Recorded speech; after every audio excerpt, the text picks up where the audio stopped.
नाज़रीन, drama serial भज्जो के आने वाली एपिसोड में हम लोग देखने वाले हैं मुन्नी खाला है वो तो अपने ही चक्रों में पड़ी हुई हैं, उसको तो सबको सुनाने की पड़ी हुई है। दूसरी तरफ हम देखते हैं कि ये अलग ही सीन शुरू हुआ है, जो कि भज्जो है वो तो अपने आदमी जिसको वो पसंद करती है उसी के पीछे पड़ी हुई है। मुन्नी खाला उसको समझाती भी है कि बाज आ जाओ, ये तुम क्या हरकतें कर रही हो, वो उम्र में तुमसे काफ़ी बड़ा है, तुम एक दूसरे के साथ बिल्कुल अच्छे नहीं लगते।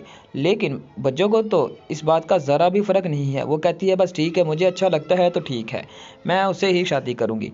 दूसरी तरफ हम देखते हैं जो बुशरा है उसकी जो सास है वो उसको अपने साथ ले जाने के लिए कहती हैं और फवाद को भी कहती हैं चलो यहाँ से, हमें यहाँ नहीं रहना। ये जाहिलों की तरह किस तरह नाच गा रहे हैं, हमें इनका तरीका बिल्कुल भी अच्छा नहीं लगा, मैं अब यहाँ एक मिनट भी नहीं रुक सकती और ना ही मैं तुम्हें रुकने दूंगी, बुशरा को भी लो और साथ चलो। देखते हैं नाज़रीन क्या वो बुशरा को भी अपने साथ लेकर जाते हैं, उसके लिए भी पाबंदियाँ लगती हैं या फिर वो खुद ही आराम से निकल जाते हैं। यह हमें पता चलेगा आने वाली एपिसोड्स देख कर ही।